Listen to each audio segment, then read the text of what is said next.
아멘. 우리 함께 나눌 주님의 말씀을 찾도록 하겠습니다. 오늘 함께 나눌 주님의 말씀은 구약성경 스바냐 1장 1절에서 13절의 말씀, 스바냐서 1장 1절에서 13절의 말씀을 우리 함께 찾아서 읽도록 하겠습니다. 구약성경 1306페이지가 되겠습니다. 1306페이지 1장 1절에서 13절까지를 우리 한 목소리로 읽겠습니다. 찾으셨으면 우리 읽습니다. 시작. 아모리 아들 유다왕 요시아의 시대에 스바냐에게 임한 여호와의 말씀이라. 스바냐는 히스기야의 현손이요 아마리아의 증손이요 그들의 손자요 구스의 아들이었더라. 여호와께서 이르시되 내가 땅 위의 모든 것들 진멸하리라. 내가 사람과 짐승을 진멸하고 공중의 새와 바다의 고기와 그치게 하는 것과 악인들을 아울러 진멸할 것이라. 내가 사람을 땅에서 멸절하리라. 나 여호와의 말이니라. 내가 유다와 예루살렘의 모든 주민들 위에 손을 펴서 남아있는 바알을 그곳에서 멸절하며 그 말임 어린 이름과 그 제사장들 아울러 멸절하며 또 지붕에서 하늘의 뭇별에게 경배하는 자들과 경배하며 여호와께 맹세하면서 말감을 가리켜 맹세하는 자들과 여호와를 배반하고 따르지 아니하는 자들과 여호와를 찾지도 아니하며 구하지도 않은 자들 멸절하리라. 주 여호와 앞에서 잠잠할지어다. 이는 여호와의 날이 가까웠고 여호와께서 희생을 준비하고 그가 청할 자들을 구별하셨습니다. 여호와의 희생의 날에 내가 방백들과 왕자들과 이방인의 옷을 입은 자들을 벌할 것이며 그날의 문턱을 뛰어넘어서 부악과 거짓을 자기 주인의 집에 채운 자들을 내가 벌하리라. 나 여호와가 말하노라. 그날에 어문에는 부러지는 소리가 제2구역에서는 울음소리가 작은 산들에는 무너지는 소리가 일어나리라. 막대서 주민들아 너희는 슬피울라. 가난한 백성들이 다 패망하고 언을 괴리한 자들이 끊어졌습니다.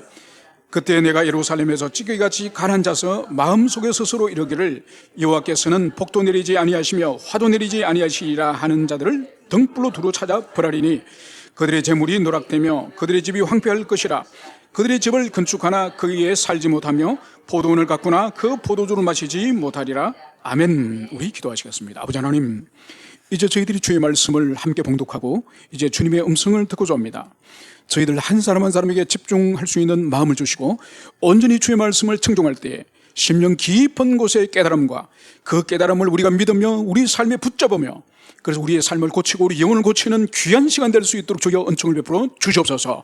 가정에서 예배하는 지혜들이 있습니다. 주님 그들에게도 각별한 은총을 베풀어 주셔서 주의 말씀을 청종할 때에 영혼의 큰 자유함과 영혼의 큰 기쁨이 올 수 있도록 하나님 역사하여 주시옵소서. 감사를 드리며 거룩하신 예수님 이름으로 기도합니다. 아멘. 성경을 이해하고 또 성경을 통하여 하나님이 어떤 분이신지 우리에게 계시를 해 주실 때에 우리가 하나님의 성품을 잘 이해하는 것은 성경 이해와 하나님을 이해하는 데 매우 중요합니다. 그 가운데 하나님의 대표적 성품이라 할 수 있는 하나님의 사랑의 성품과 하나님의 공의의 성품, 이 두 성품은 성경 전체에 일관되게 흐르고 있는 하나님의 성품인 것입니다. 예를 든다면 하나님의 사랑과 자비의 성품은 출애굽기를 통하여서 풍성하게 드러나고 있습니다.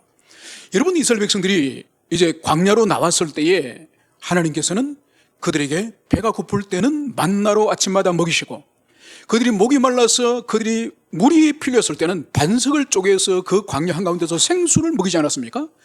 그들이 또 옛날에 먹던 고기가 먹고 싶다고 그 광야 한가운데서 고기를 달라고 했을 때는 하늘의 바람을 통해서 메추리를 몰아와서 메추리 고기를 먹게 하셨습니다. 여러분, 그들이 더울 세라 주님께서는 그 대낮에는 하늘의 구름 기둥을 통해서 하늘의 빽빽한 구름을 통해서 그들을 서늘하게 했었습니다. 밤에는 그들이 추울 세라 주님이 불기둥을 통해서 그들이 40년 동안 그들이 따뜻하게 밤을 보낼 수 있도록 주님이 그렇게 행하신 것이죠. 그래서 하나님의 이 자비하심은 마치 어머니가 아이를 돌보듯이 어머니가 밤에 잠을 자다가 아이가 이불을 차면은 이불을 다시 덮어주듯이 그런 세심한 사랑과 배려가 하나님의 성품 가운데 성경에 일관되게 흐르는 것을 볼 수 있습니다. 여러분, 반면에 하나님의 공의의 성품에 의해서 언약의 백성이 범죄하고 언약의 백성이 타락했을 때에 주님은 또 하나님의 진노하심을 성경이 보여줌을 또 기록이 되었습니다. 예를 든다면 출애굽할 때에 그 시내산에서 주님이 언약을 맺으시면서 하나님 외에 다른 형상을 만들지 말 것을 명령하고 그리고 우상을 숭배하지 말 것을 명령했는데 그 말이 끝나기도 전에 금송아지를 만들어서 그들이 숭배하지 않았습니까? 그때 하나님이 진노하셔서 그 주동자들을 몇천 명을 단번에 죽으셨습니다. 그리고 이스라엘 백성들이 이제는 시내산을 떠나서 가데스 바네아에서 정탐꾼 12명을 보내가지고 그 땅을 미리 탐지해 보도록 보냈더니 돌아와서 그들이 뭘 보고 합니까? 도저히 우리는 안 되겠습니다. 다시 지금이라도 이집트로 돌아갑시다. 그때 하나님이 진노하셔서 오늘 불신앙에 보고를 한 이 20살 이상 되는 모든 사람들은 광야에서 다 엎드려 죽는다. 그리고 오늘 정탐꾼이 하루를 정탐한 것을 1년으로 계산해서 너희들이 40일을 다녀왔지? 40년 동안 너희들은 그 땅에 들어가지 못한다.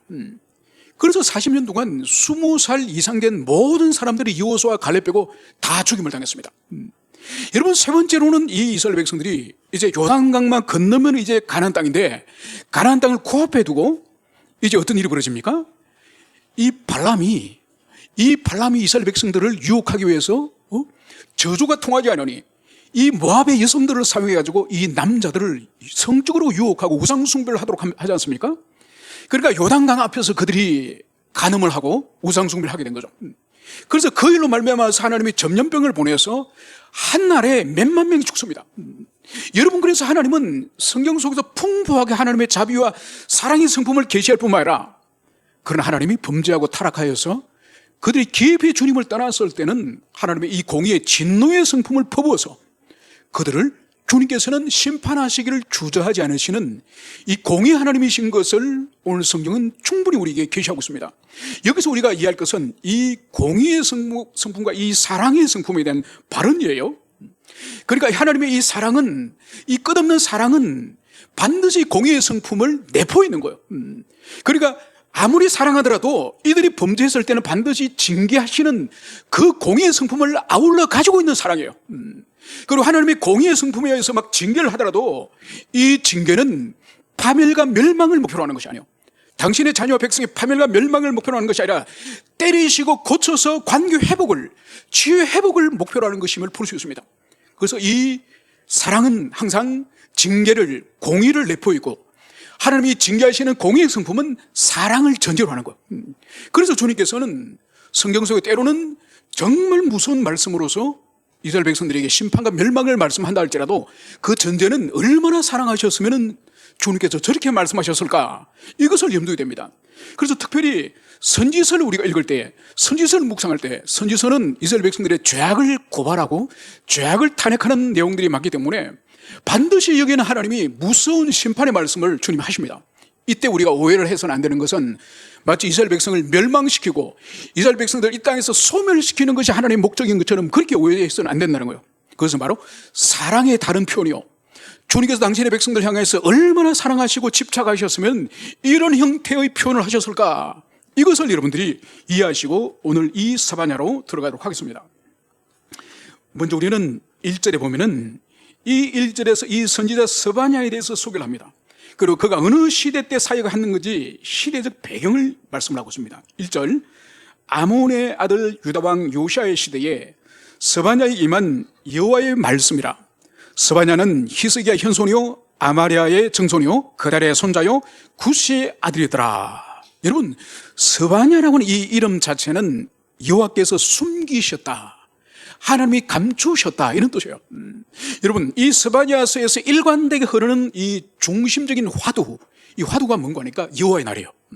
이 여호와의 날은 바로 하나님의 심판의 날이기 때문에 이 여호와의 날의 전제를 두고 이 스바냐라고 한 이 이름은 이 멸망의 날, 이 심판의 날에 하나님이 이 남은 자들, 하나님의 택한 자들, 거룩한 자들, 이 의로운 자들 하나님이 감추시고 숨기신다, 이런 의미가 이 선지자의 이름에 의미가 있습니다. 그리고 오늘 이 스바냐를 소개할 때 특이한 점이 있습니다. 여러분, 보통 하나님의 종들을 소개할 때는 보편적으로 누구의 아들, 누구 아버지의 아들 누구다, 누구의 아들 누구다, 보통 아버지, 부친의 이름을 말하고 그 사람을 소개합니다. 그런데 이 스바냐를 오늘 소개할 때에 이 스바냐는 무려 4대를 소개하는 것을 볼 수 있습니다. 그러니까 아버지만 소개하는 이 전통적인 관행을 벗어나서 이 스바냐는 무려 정조 할아버지, 고조 할아버지까지 소개하는 것을 볼 수 있는 거죠. 그래서 오늘 성경에 보면은 이 스바냐의 이 아버지는 구시요, 할아버지는 그달에요, 정조 할아버지는 아마랴고 고조 할아버지 히스기야요. 그래서 특이하게 특이하게 이 고조 할아버지까지 소개하고 있는 것을 볼 수 있습니다. 그런데 고조 할아버지가 히스기야라는 거예요. 그래서 여기서 우리가 이 히스기야라는 인물과 이 스바냐라는 인물의 관계성을 우리가 추론해 볼 수 있습니다. 물론 히스기야는 그 시대에 아주 드문 귀한 이름은 아니에요. 일반적인 이름이에요. 그럼에도 불구하고 히스기야라고 하는 이 고조 할아버지 이름, 선지자의 고조 할아버지 이름을 등장하고 있는 이것은 이 히스기야는 특별한 히스기야라고 볼 수 있는 거죠. 바로 누구냐? 바로 왕으로서 히스기야 왕, 이스라엘 백성들의 경건한 왕 중에 한 사람이었던 그 사람의 이 4대 자손이 되는 이 스바냐라는 것을 볼 수 있는 거죠. 그리고 이 스바냐는 왕족이겠죠. 그죠? 왕족입니다.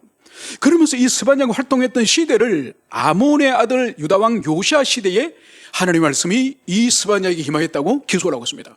여러분, 여기서 우리가 또 볼 수 있는 것이 오늘 여기서 등장하는 히스기야와 또 스바냐가 활동했던 요시아 시대 때의 관계 가운데에 공통점이 있습니다. 바로 뭐냐? 요시아의 아버지는 아몬이에요. 아몬의 아버지는 누구죠? 므낫세요. 므낫세의 아버지는 누구죠? 히스기야. 그러니까 보세요. 이 선지자는 히스기야 왕의 5대 자손이고, 그리고 히스기야가 사역했던 이 유다왕 요시아는 히스기야의 4대 자손이에요. 그러면 이 요시아와 이 스바냐의 사이는 뭐죠? 아저씨와 조카 사이요. 그러니까 이 스바냐는 왕족이자 선지자이죠. 그래서 어떻게 보면은 이 시대에 이 스바냐는 기득권을 가지고 있는 고위층의 왕족으로서 그러한 하나님의 사람인 것을 볼 수 있죠. 그런데 이 시대가 또 어떤 시대인가 하니까 이 요시아라고 하는 이 인물은 8살 때 왕이 됩니다. 우리나라 초등학교 1학년 때 왕이 되는 거예요. 왜냐? 아버지가 일찍 죽었기 때문에. 그 아버지가 아몬 왕이고 그 할아버지가 므낫세 왕인데, 여러분, 이 두 사람이 유명한 사람입니다. 할아버지 므낫세는 이스라엘 그 남유다의 20명 왕 가운데서 20명의 왕 중에서 가장 왕을 오래 한 55년을 통치했습니다. 55년을. 그리고 그 므낫세가 죽고 나서 아들 아몬이 왕직을 물려받아서 2년 만에 신하들에게 암살당해서 죽습니다. 젊은 나이에. 그래서 이 요시아가 8살에 왕이 되는 거예요. 전혀 왕을 할 나이가 아닌데.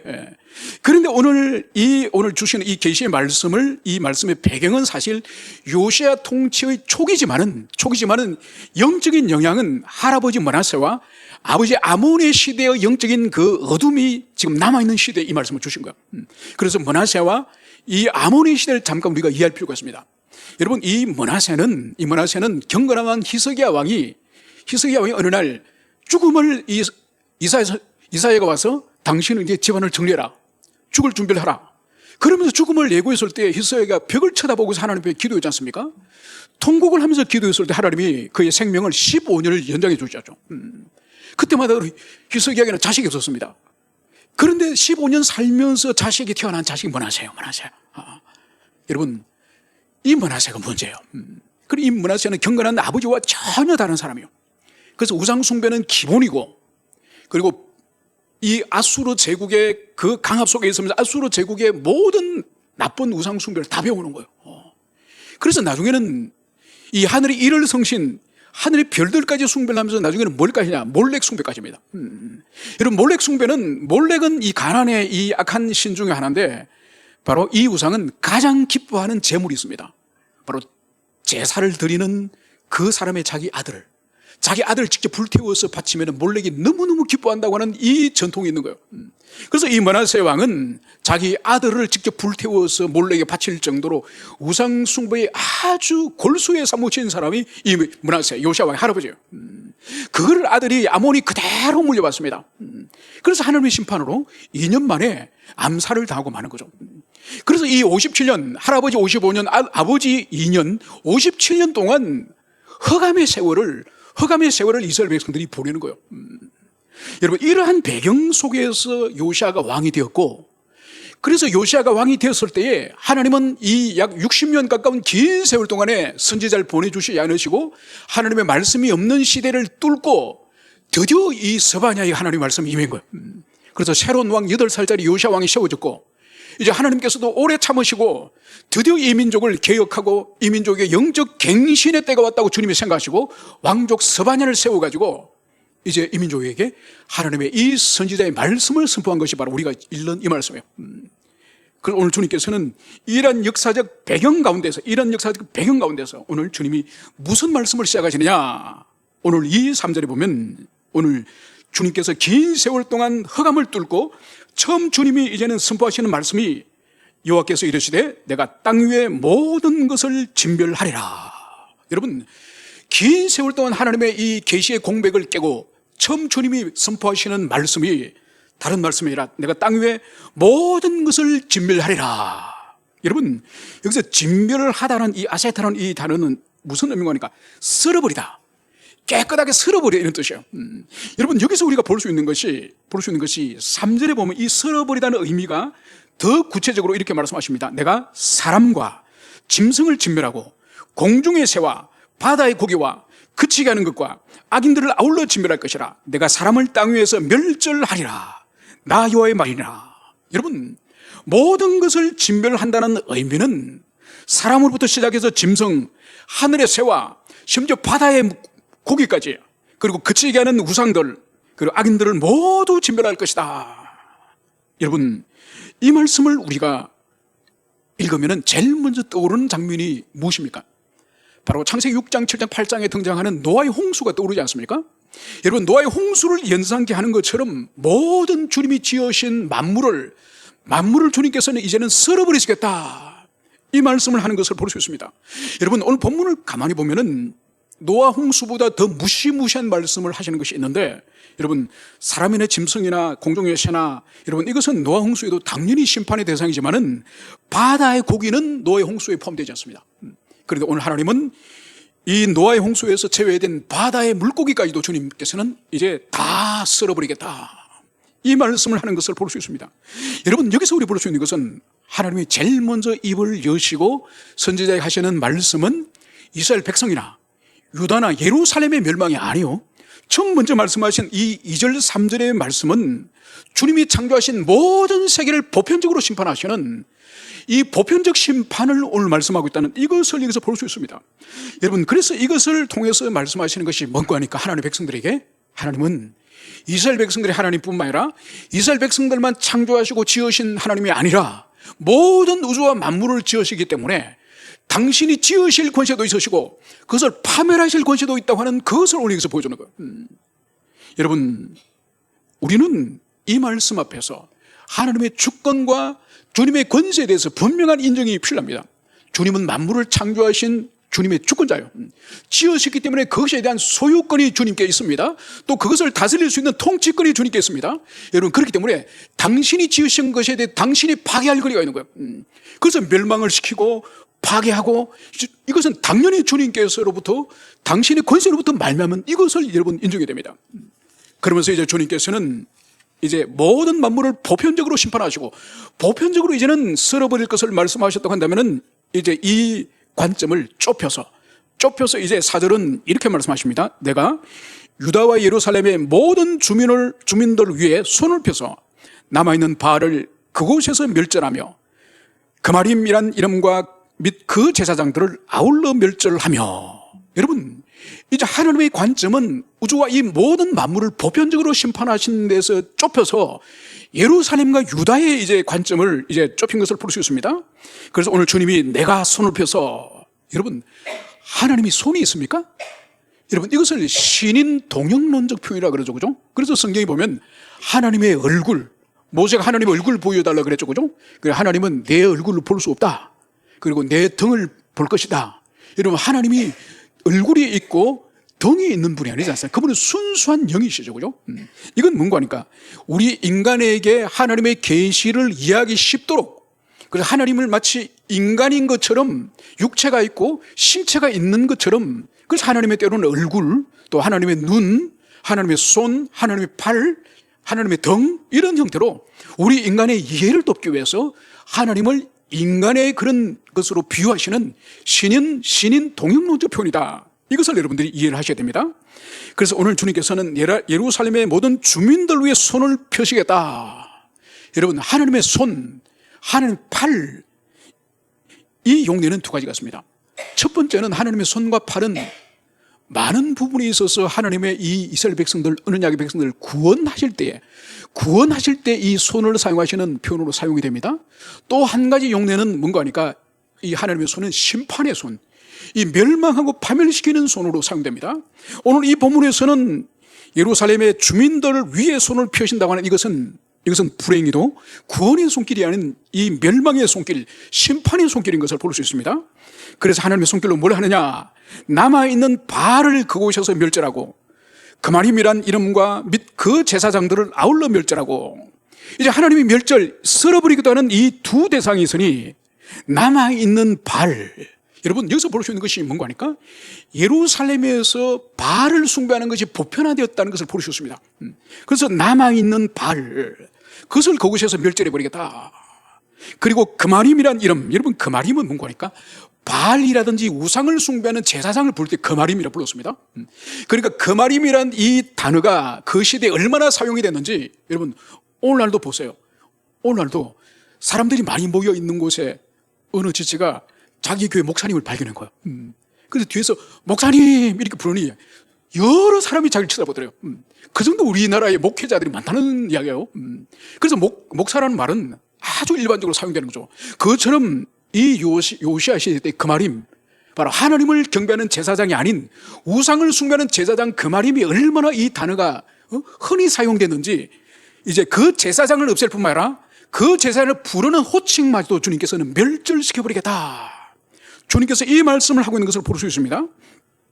그러면서 오늘 5절 또 주님이 이제는 무슨 멸절의 대상이 있느냐, 지붕에서 하늘의 무별에게 경배하는 자들과 경배하며 여호와께 맹세하면서 말감을 가리켜 맹세하는 자들과, 여러분 여기서 지붕에서 하늘의 무별에게 경배하는 자들, 여러분 가나안의 이 대표적인 우상이 바알이지 않습니까? 이 바알에게 끊임없이 능력을 주는 이 존재가 하늘의 별이라고 생각한 거예요. 그래서 이 사람들은 하늘의 일월 성신을 바알과 아울러 같이 섬기는 거예요. 그래서 이들이 이 하늘의 별을 섬기기 위해서 밤에 지붕에 올라가서 거기에 제단을 쌓고 지붕에서 이제 그들의 신 별에게 제사를 한 것을 볼 수 있습니다. 그리고 그것이 그 당시에 일반화됐음을 여기서 볼 수 있는 거예요. 그래서 바알 숭배와 별 숭배를 하는 그들을 하나님이 멸절시키겠다고 말씀하고 있습니다. 그리고 더 나아가서 경배하며 여호와께 맹세하며 또 밀감을 가리켜 맹세하는 자들, 여러분 이게 무슨 말인가 하니까 하나님께도 경배하고 하나님께도 맹세하면서 밀감을 또 가르쳐 맹세하는 자. 여러분 밀감은 이 멜렉, 즉 이것은 뭔가 하니까 주, 왕 이런 뜻이에요. 그리고 여기서 이 밀감은 바알을 의미하기도 하고 또 하나님이 아는 다른 왕으로 여기는, 신으로 여기는 그건 우상을 말하는 거예요. 그래서 이것은 결국 뭐죠? 하나님을 경배하고 하나님께 맹세를 할 뿐만 아니라 이 이방의 우상에게도 맹세하는, 여러분 이게 뭐죠? 이게 바로 종교 혼합주의, 종교 다원주의가 이미 이때도 있었음을, 이것을 보여주고 있습니다. 여러분 이스라엘 백성이 구약의 그 긴 장구한 시간 동안에 여호와 하나님을 한 번도 섬기지 않거나 여호와 하나님께 제사를 드리지 않거나, 여러분 그런 적은 없습니다. 여러분 성전이 불을 꺼진 적은 없어요. 제사장은 계속 성전에서 제사를 드리고 분향을 하면서도 우상을 함께 섬긴 거예요. 여러분 이 이방의 우상을 섬기는 그런 민족들에게 있어서는 이 신을 섬기도 되고 저 신을 섬기도 되고 동시에 섬기도 되고 그들은 아무 문제가 되지 않아요. 그런데 여호와 하나님에게 있어서는 오직 나 외에는 다른 신을 내 앞에 두지 말라. 유일하신 하나님 외에는 누구도 같이 병행해서 섬기는 이것은 엄청난 죄악이고 이것은 하나님에 대한 모욕이에요. 마치 이런 것 똑같죠? 1년이 365일이지 않습니까? 어느 사람에게 배우자 외에 정부가 있는 거예요. 그래서 365일 중에 360은 집에 들어와서 아내와 같이 동침을 합니다. 그럼 1년에 겨우 5일을 정부와 동침을 한 거예요. 그러다가 부인에게 들켰습니다. 남편에게 들켰습니다. 그러니까 남편이나 이 아내가 노발대발해서 화를 내는데 이렇게 말한다고 칩시다. 여보, 내가 당신에게 생일을 안 챙겨줬어. 결혼기념을 안 챙겨줬어. 그리고 360일 동안 360일 당신과 살아서 겨우 5일이야. 5일 동안 겨우 내가 그 여자와 잠잔 그걸 당신이 그래? 여러분 이게 사랑입니까? 여러분 이것이 만약 사랑을 한다면 하나님과 바알을 함께 섬기는 것이 신앙이라고 말하는 것 똑같은 것이죠. 여러분 여기서 볼 수 있는 것이 바로 뭔가 하니까 이미 그 시대에도 이 혼합주의, 하나님과 다른 것을 함께 섬기는 혼합주의가 유행하였다는 것을 볼 수 있고, 이것은 하나님 앞에 큰 진노의 대상인 것을 볼 수 있습니다. 여러분, 그래서 오늘날도 한국 교회나 전 세계 교회들이 WCC를 너무 우습게 여기지 않습니까? 아니 뭐 우리 교단이 WCC 좀 들어가도 그게 뭐 내와 무슨 상관이냐? 여러분, 그게 아니라는 거예요. 여러분, WCC의 본질이 뭔가요? 예수 그리스도 외에도 구원의 길이 있다고 하는 것이 그 핵심. 여러분, 이거 받아들일 수 있습니까? 여호와 하나님 외에도 바알도 구원의 길이 있다고 말하는 그것을 받아들일 수 있습니까? 여러분, 그래서 오늘 주님께서는 하나님의 떠난 자뿐만 아니라 이 바알과 하나님을 아울러 섬기는 자들을 멸절하겠다. 주님이 이 말씀을 하시는 것을 볼 수 있습니다. 그러면서 보십시오. 6절, 여호와를 배반하고 따르지 아니한 자들과 여호와를 찾지도 아니하며 구하지도 아니하는 자들을 멸절하리라. 여러분, 여호와를 배반하고 따르지 않는다고 하는 것은 조금 전에 말씀을 드렸던 하나님 외에 바알이나 다른 우상을 섬기는 이것 또한 하나님을 배반하고 따르지 않는 것입니다. 그뿐만 아니라 여기에는 어떤 의미가 또 함께 있는 거니까 하나님 앞에 서야 할 하나님의 선민이 하나님을 등진 그런 영혼의 상태를 여기 의미하는 거예요.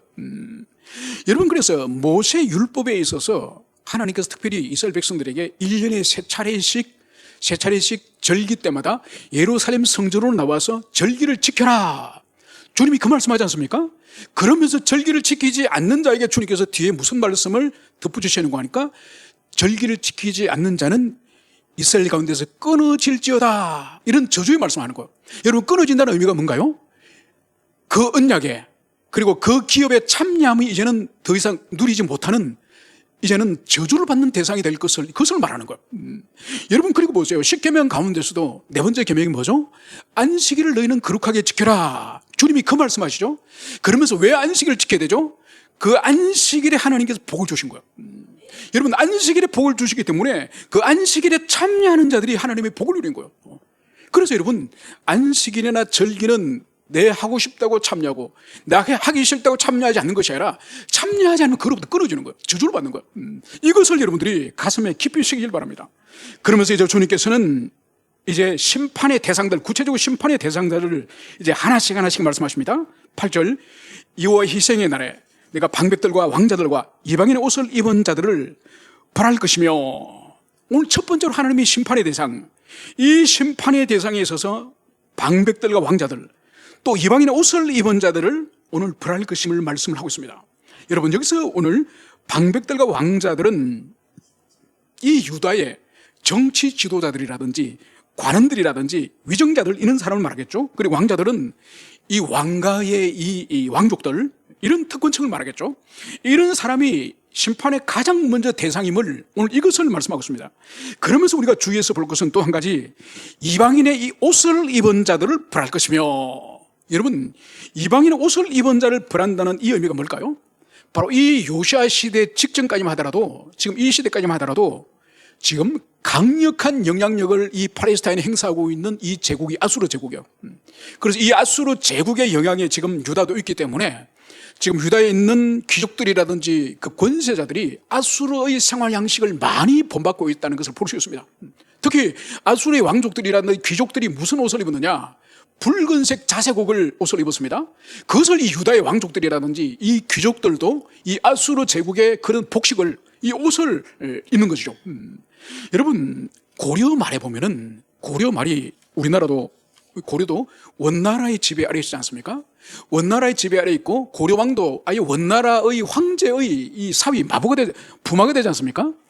그래서 그 시대에 유행했던 것이 바로 뭔가 하니까 이 고려 사람들도 고려 옷을 벗고 몽골 옷을 입는다든지, 또 고려 사람들도 몽골 헤어스타일을 합니다. 그래서 이 앞머리를 다 잘라버리고 뒷머리를 묶어가지고 변바리로 해서 그런 형태의 이 헤어스타일을 만들고, 옷도 그 당시만 하더라도 우리 고려 사람들은 옷이 이 투핏으로 나눠지지 않았어요. 몽골 사람들 활동하기 편하도록 윗도리가 있고 아랫도리가 같이 그렇게 분리가 됐었거든요.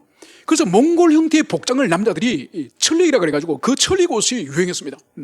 그리고 먹는 음식도 몽골의 이 풍을 받아서 고기가 아주 소비가 됐습니다. 그래서 어떤 사람은 개고기도 몽골의 지배하에서 개를 먹기 시작했다, 이게 주장하는 사람이 있습니다. 그리고 탕이, 고기로 만든 탕이 아주 유행했습니다. 지금 남아있는 무슨 설렁탕이라든지 이 곰탕, 이 모든 것들이 몽골 시대의 하나의 이 음식 유산으로 그렇게 봅니다. 여러분, 강력한 제국이 지배하면은 그 집의 인연뿐만 아니라 심지어 옷, 먹는 음식, 언어 이런까지도 영향을 미치는 거죠. 그것처럼 아수르의 이 통치 가운데에 이 하나님의 백성 유다들도 이 옷을, 아수르 제국의 옷을 입고 말이라든지 이 모든 문화 패턴까지도 변화된 이것을 볼 수 있습니다. 여러분, 이것은 근본적으로 뭘 의미하는 거죠? 이것은 바로 아수르 제국이 섬기는 우상, 그 우상 종교까지도 받아들였다는 이것을 볼 수 있는 거죠. 그래서 주님께서 이방인의 옷을 입는 자들을 내가 벌할 것이며, 그들이 여호와의 신앙을 버리고 그들이 문화 양식만 받아들일 것이 아니라 이방의 우상의 정신들까지 이들이 받아들이기 때문에 바로 하나님이 그들을 심판하실 것이다, 이 말씀을 하시는 것을 볼 수 있습니다. 그러면서 그날 문턱을 뛰어넘어서 포악과 거짓을 자기 주인의 집에 채운 자들을 내가 벌하리라. 여러분, 이 심판의 날에 주님께서 특별히 문턱을 뛰어넘어서 포악과 거짓을 일삼는 자, 여러분, 문턱을 뛰어넘는다는 의미가 뭘까요? 여러분, 방 안과 이 외부 사이에는 이 문턱이 항상 어느 나라든지 이 건축 양식에 있지 않습니까? 근데 우리는 이것을 문지방이라 부릅니다. 문지방. 여러분, 사무엘상 5장 5절에 가면은 이 하나님의 법궤를 빼앗긴 적이 있습니다. 이것을 블레셋에서 빼앗겼는데 이 법궤를 빼앗아가지고 블레셋의 우상인 다곤의 신상 앞에 딱 이 법궤를 갖다 둔 거예요. 이 다곤의 신상이 서 있다가 이튿날 보니까 툭 넘어진 거예요. 또다시 신상을 세워놨습니다. 이튿날 보니 모가지가 뚝 부러지고 팔이 부러진 거예요. 이 부러진 모가지와 이 팔이 어디에 떨어졌느냐, 이 문지방에 딱 걸려 있는 거예요. 그러니까 이 블레셋의 사람들이 자기들이 신이 문지방에 부러져서 걸려있으니까 이 문지방을 밟지 않고 지나가요. 그게 이제 오랜 관습이 되었습니다. 여기서 하나님의 백성이 이 블레셋의 이 전통, 이교의 전통을 닮아서 문턱을 밟지 않고 뛰어넘으면서 이교의 삶을 사는 이 사람들, 여러분, 이 사람들이 포악과 거짓을 가지고 자기 주인의 집에 채운 자들, 여러분, 이것이 뭔가니까요? 여러분, 하나님을 두려워하지 않으면, 하나님을 사랑하지 않으면 밖으로 반드시 드러나는 것이 뭔가 하냐? 이웃, 지체를 사랑하지 않아요. 지체를 함부로 대요. 지체에게 함부로 폭력을 행사하고 함부로 인격에 공격을 하고, 여러분, 함부로 시기하고 질투하고 미워하는 것을, 여러분, 하나님을 두려워하지 않는 자들이 일반적으로 나타나는 현상이에요. 그래서 이스라엘 백성들이 이 블레셋의 문지방을 밟지 않고 뛰어넘는 이런 삶의 양식을 가지고 이 사람들이 자기 백성들 향해서는 포악과 거짓을 행사해가지고 그 가난한 자 백성들의 이 재물을 착취해가지고 그 재물을 자기 주인의 집에 뇌물을 바치는 이 부정부패와 타락의 삶을 사는 것을 여기서 말씀하는 거예요. 그런 자를 반드시 내가 벌하리라. 반드시 부정부패와 약한 자의 재물을 착취하는 그런 관리들, 그런 지도자들을 벌하리라. 주님은 이 말씀을 하시는 것을 볼 수 있습니다. 그러면서 오늘 12절에서는 오늘 주님은 이렇게 또 말씀하십니다. 그때 내가 예루살렘에서 찌꺼기같이 가라앉아서 마음속에 스스로 이르기를 여호와께서는 복도 내리지 아니하시며 화도 내리지 아니하시려 하는 자를 등불로 두루 찾아 벌하시리니. 여러분, 오늘 하나님의 또 하나의 결단을 하시는 것을 볼 수 있습니다. 그 결단이 바로 뭔가니까 오늘 주님이 예루살렘에서 찌꺼기같이 가라앉아서 마음으로 외치는 사람이 있다는 거예요. 여러분, 찌꺼기같이 가라앉았다고 하는 건 이것은 이 팔레스타인의 이 포도로 포도주를 만드는 이 문화를 배경으로 해서 하나님이 지금 말씀을 주시는 거예요. 그러니까 우리는 이해를 못하지만은 찌꺼기같이 가라앉는다는 이 말씀을 이 유대인이 딱 들으면 아, 포도주 딱 떠오르는 거예요. 이게 바로 뭔가니까 이 팔레스타인은 이 물이 마실 수 있는 물이 귀하지 않습니까? 스퀘스가 워낙 많다 보니까. 그러니까 포도주를 일반적으로 거기를 이 희석을 시켜가지고 물로 마셨습니다. 그런데 이 포도주를 담그면은 이게 오랫동안 이 통에 넣어두면은 이게 가라앉아요. 가라앉아서 나중에 보면 어떻게 되는가? 이 덩어리가 지는 거예요. 이 덩어리가 부패를 해가지고 이 포도주가 냄새도 나고 향기가 나지 않고 맛이 탁해지고 텁텁해집니다. 그래서 어떻게 하느냐? 포도주를 가라앉아서 덩어리가 생기기 전에 계속 이 통으로 저 통으로 옮기는 거예요. 옮겨서 포도주가 신선하고 향기와 맛이 있도록 그렇게 보존한 거예요. 그런데 이것을 옮기지 않고 그대로 계속 그대로 두면은 덩어리가 생겨가지고 이제 오늘 보십시오. 찌꺼기 같이 가라앉아서 마치 포도주를 옮기지 않고 오랫동안 두었더니 그것이 묵은 찌꺼기가 가라앉는 것처럼 여러분 그렇게 하나님의 백성들이 부패하고 변질되어질 것임을 이것을 말하는 겁니다. 그래서 그 변질되어진 그 사람이 마음속에 무슨 말 하느냐? 여호와께서는 복도 내리지 아니하시고 화도 내리지 아니하시리라. 여러분, 이 사람의 고백이 뭔가요? 하나님은 살아있는 하나님이 아니라는 거예요. 하나님이 죽으신 분이라는 거예요. 그래, 자기 인생에 복도 내리시지 않으시고, 자기 인생에 화도 내리지 않으시고, 자기 백성들에 대해 아무런 관심도 없고 아무런 능력도 없는 그런 여호와라는 거예요. 여러분, 이 말이 맞는 말입니까? 하나님은 우상 바알이나 아세라처럼 나무로 다듬은 그런 형체를 가진 그런 아무런 말도 하지 못하고 걸어다니지 못하고 감각도 못하는 그런 하나님이십니까? 여러분, 이 지금 묵은 찌꺼기같이 가라앉은 영적으로 깊은 침체 가운데 이 사람의 고백은, 이 사람은 하나님에 대해 전혀 무지한 것이요. 여러분, 하나님은 살아계시고 지금도 역사하시고 우리 인생에 주관하시고 우리 인생 가운데 벌 줄 자에게는 벌 주시고 상 줄 자에게는 상 주시고 은혜 베풀 자에게는 은혜 베푸시고 은혜를 거두실 자에게는 은혜 거두시는 살아계시는 하나님인 것을, 이것을 여러분, 하나님의 백성은 분명히 경험할 수 있고 분명히 그것을 깨달을 수 있다는 것이 성경의 고백이에요. 그래서 보십시오. 다윗의 시편 23편을 보세요. 내가 사망의 엄침한 골짜기를 다닐지라도 해를 두려워하지 않는 것은 주께서 나와 함께 하심이라. 여러분, 다윗이 고백하는 내가 사망의 엄침한 골짜기를 다닌다 할 때, 여러분, 그거는 아마 다윗이 사울에게 쫓겨다니던 그 긴 세월 동안 끊임없이 이 동네 저 동네, 이 동물 저 동물로 쫓겨다니면서 얼마나 죽음의 순간을 그가 넘깁니까? 그죠? 그 수많은 생명을 잃을 것 같은 경각의 시간을 아마 그는 사망의 엄침한 골짜기라고 말할 겁니다. 여러분, 그런데도 어떻게 돼요? 내가 해를 두려워하지 않는 거예요. 두려워하지 않는다고. 왜 두려워하지 않죠? 주께서 나와 함께 하심이라. 여러분, 신앙이 없는 사람은 그런 십수년의 긴 세월을 쫓겨다니면서 끊임없이 암살자들이 자기를 쫓고 끊임없이 자기를 죽이려고 하지만은, 여러분, 신앙이 없는 사람은 아마 때려치웠을 겁니다. 아니면 자포자기 하든지, 아니면 그러면 자살해버리든지 그럴 겁니다. 그럼 다윗은 어떻게 하죠? 내가 해를 두려워하지 않는다는 거죠. 왜 그렇죠? 하나님과의 관계. 주께서 나와 함께 하심이라. 여러분, 하나님이 다윗의 눈에 보입니까? 안 보이죠, 그죠? 그런데 다윗과 이 깊은 인격적이고 개인적인 관계 안에서 그 하나님이 자신과 함께 동행하신다는 것을 다윗이 경험했기 때문에 두려워하기는커녕 오히려 찬송을 하고 그 주님을 높일 수 있다는 것을 볼 수 있는 거죠. 여러분, 그래서 하나님이 나에게 복도 내리지 않으시고 나에게 화도 내리지 않은 분이란, 이것은 철저한 불신앙의 사람이요, 철저하게 하나님을 경험해 본 적이 없는 불쌍한 하나님의 백성인 것을, 이것을 여기서 볼 수가 있습니다. 여러분, 그래서 오늘 우리가 생각해야 될 것은, 오늘날 더 하나님을 이 과학시대 때, 이 합리주의 시대 때, 이 세속주의 시대 때, 여러분, 더 하나님을 멀리하는 이 인본주의, 세속주의가 온 세상을 충만하게 뒤덮고 있는 것을 볼 수 있습니다.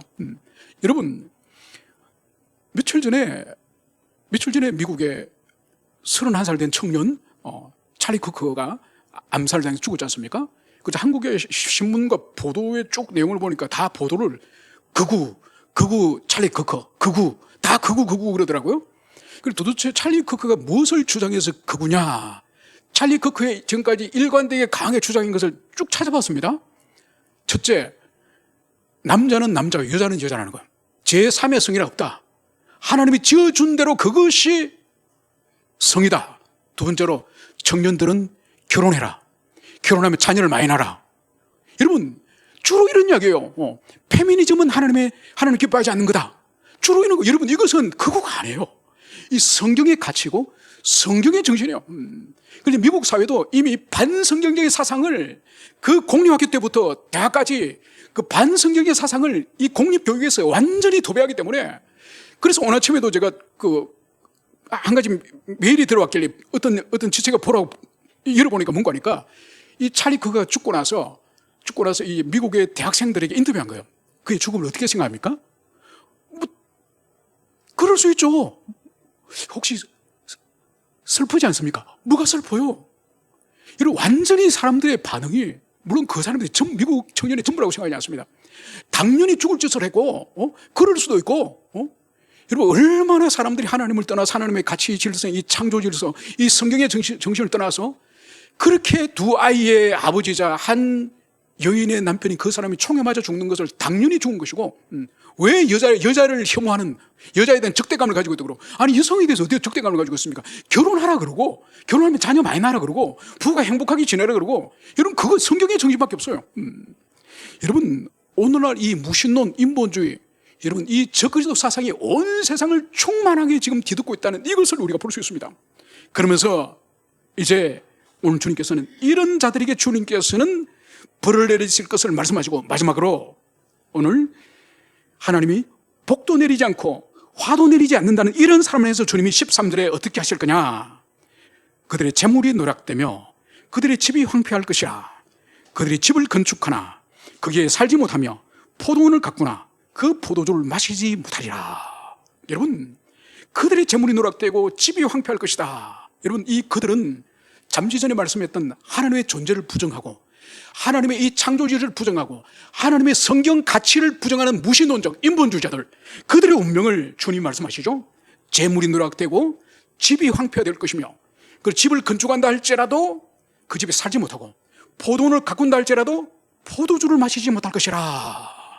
여러분, 하나님과 하나님의 창조 질서와 하나님의 이 성경적 가치를 거부하는 사람은 하나님께서 그들의 삶을 송두리째, 특히 그들이 생명처럼 여기는 물질 세계를 송두리째 파괴할 것임을, 이것을 주님께서 말씀하셨습니다.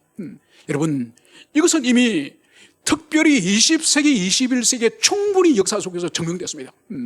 여러분, 20세기, 21세기 지금 하나님의 이 창조 질서와 하나님의 성경 정신을 거부하는 대표적인 사상이 뭔가요? 그것은 바로 사회공산주의 사상이요. 여러분, 20세기, 21세기 벌써 100년이 지났습니다. 1917년 볼셰비키 혁명이 있었던 이후로 100년이 지났지만은, 여러분, 이 사회공산주의를 선택해서 하나님이 계시지 않고 교회를 파괴하고 목회자를 파괴하고 그리스도를 죽였던 이 사회공산주의 사회가 더 자유롭고, 더 인간이 존엄하고, 더 인간이 풍요롭고, 더 인간이 그렇게 여유로운 삶을 성공한 공동체와 국가와 민족이 있습니까? 여러분, 다 지옥을 방불하다가 다 나라들이 무너지고 나라들이 파괴되지 않았습니까? 여러분, 지금 보십시오. 지금 우리 네팔 여러분 보셨죠? 네팔에 대통령궁도 불태우고 모든 지금 거대한 내전이 일어나지 않습니까? 그 본질이 뭔가요?